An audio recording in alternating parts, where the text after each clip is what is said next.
వ్యాఖ్యలు ప్రశ్నించకుండా ఉండేందుకు 50 కోట్లు తీసుకుంది. నిన్న విపరీతంగా వైరల్ అయిన అంశం. అంటే ఈయన మళ్ళీ టార్గెట్ పవనట్లుగా వెళ్తున్నారా? ఏమో దువ్వాడ శ్రీనివాస్ మీకు మంచి దోస్తు కదా, మీరు మొన్న వాలంటీర్స్ డే రోజు కూడా వాళ్ళతో డిబేట్ ఇదంతా కూడా చేసినట్టుగా ఉన్నారు. ఇప్పుడు బాధ్యతారహితమైన వ్యాఖ్యలు చేయకూడదండి. రాజకీయ విమర్శలు ఎన్నైనా చేయొచ్చు, రాజకీయ విమర్శలు ఎన్నైనా చేయొచ్చు. పవన్ కళ్యాణ్ సనాతన రాజకీయాలు, సనాతన పేరుతో మత రాజకీయాలు, వాటి గురించి నేను చాలా మాట్లాడాను, ఎప్పుడు ఇక ముందు కూడా మాట్లాడతాను. కానీ అదే సమయంలో 50 కోట్లు తీసుకున్నారు, 60 కోట్లు తీసుకున్నారని అనేటప్పుడు దానికి ఏమైనా ఆధారం ఉందేమో, దాన్ని బయట పెట్టాల్సిన అవసరం ఒకటి ఉంటుంది. ఊరికనే ఒక మాట అనేస్తే అయిపోతుంది అంటే మళ్ళీ ఇదిగో మీరు అన్నట్టుగా ట్రోల్స్ ఇవన్నీ వరుసగా వస్తాయి. ఇంకోటి చూస్తే కనుక నేను బహుశా మీ చర్చలోనే విన్నాను, నిజంగా అయితే మాకు ఆయన మీద చాలా అభిమానం, ఏదో అది అనుకోకుండా ఒక రాంగ్ మెసేజ్ వెళ్ళింది, కానీ మేము నిజానికి ఆయన్ను చాలా ఇష్టపడే వ్యక్తులం అన్నవారు. మరి అంటే నోరు మాట ఎటు పడితే అటు మాట్లాడుతుందా? అది నరం లేని నాలుకలే, ఇష్టం వచ్చి వాడుకలే అన్నట్టుగా ఎటు పడితే అటు తిరుగుతూ ఉంటుందా? కాబట్టి దువ్వాడ శ్రీనివాస్కు వాగ్దాటి ఉంది, బాగా మాట్లాడతారు, అది అంతా నిజమే. ఇంకా మిగతా అంశాల్లోకి నేను పోవట్లేదు, అది పెద్ద మళ్ళీ అదొక కథ. దాన్ని అలా పక్కన పెడితే ఆయన పవన్ కళ్యాణ్ మీద కానీ ఏ నాయకుడి మీద అయినా ఏ పార్టీ మీద అయినా మాట్లాడేటప్పుడు హేతుబద్ధంగా ఆధార సహితంగా మాట్లాడడం చాలా అవసరం. ఆ మాటకు వస్తే ఈ దశలో అంటే ఇప్పుడు ఎట్లా ఉందంటే వర్మ ఒక్క మాట కొంచెం వాస్తవికంగా చెప్తే వెంటనే ఇప్పుడు పవన్ కళ్యాణ్ క్షమాపణ చెప్పాలి అనేదాకా వెళ్ళాడు. తెలుగుదేశం వాళ్ళకి అది నచ్చలేదు. కనీసం 2-3 విషయాల్లో ఆయన ఇప్పటికీ హోంశాఖను విమర్శించారు. అవును, అనేక అంశాల్లో ఆయన కొంత విభేదించిన పరిస్థితి ఉంది. అటువంటిది 50 కోట్లు తీసుకున్నారు. 50 కోట్లు ఆయనకు ఒక సినిమా తీస్తేనే 150 కోట్లు ఇస్తారు. ఆయన 50. అందుకే నేను మాట అనేటప్పుడు ఎవరిని అంటున్నాము, ఏమంటున్నాము అన్నది ఆలోచించుకోవాల్సినటువంటి ఒక అవసరం ఉంటుంది.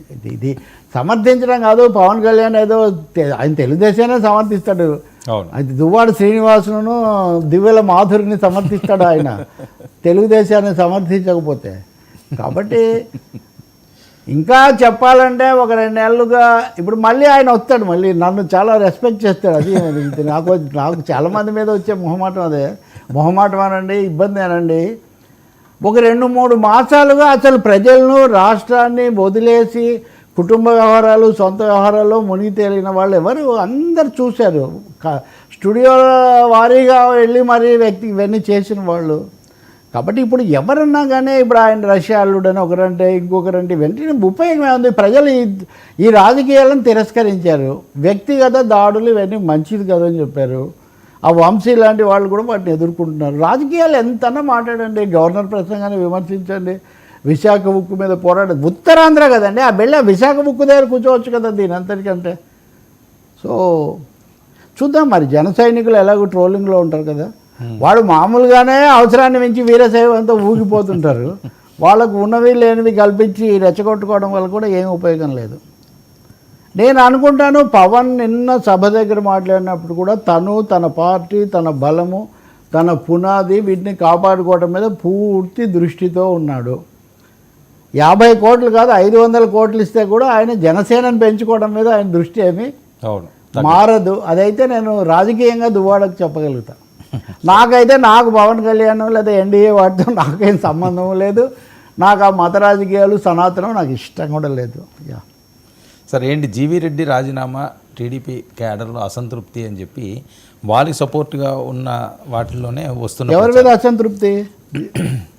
ఎవరైతే సీనియర్స్ ఉన్నారో, ఎవరైతే సీరియస్గా వర్క్ చేస్తుంటారో వాళ్ళందరూ కూడా అసంతృప్తి వ్యక్తం చేస్తున్నారండి జీవీ రెడ్డిని.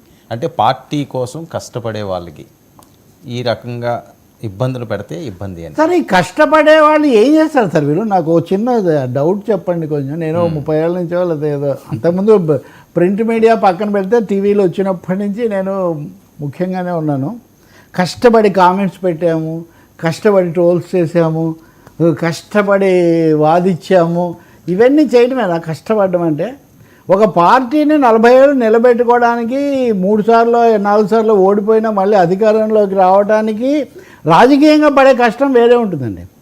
అలాగే సామాజిక ఆర్థిక శక్తులు లేదా కార్పొరేట్ శక్తులు, రకరకాల వాళ్ళు, లేదా కొన్ని రోజులు ఎన్డీఏ, కొన్ని రోజులు వీటి మధ్యలో జంచటం వీటన్నిటికి నిజంగా చంద్రబాబు లేదా ఆయన వెనక లోకేషో లేదా ఆయన వాళ్ళ సైన్యమో చాలా కష్టపడుతుంది. అవును. ఇప్పుడు సరిగ్గా 2 ఏళ్ల కిందటి వరకు వేరే పార్టీలో ఉండి 2 ఏళ్ల ముందు ఇలాగే కూర్చున్నప్పుడు మాతో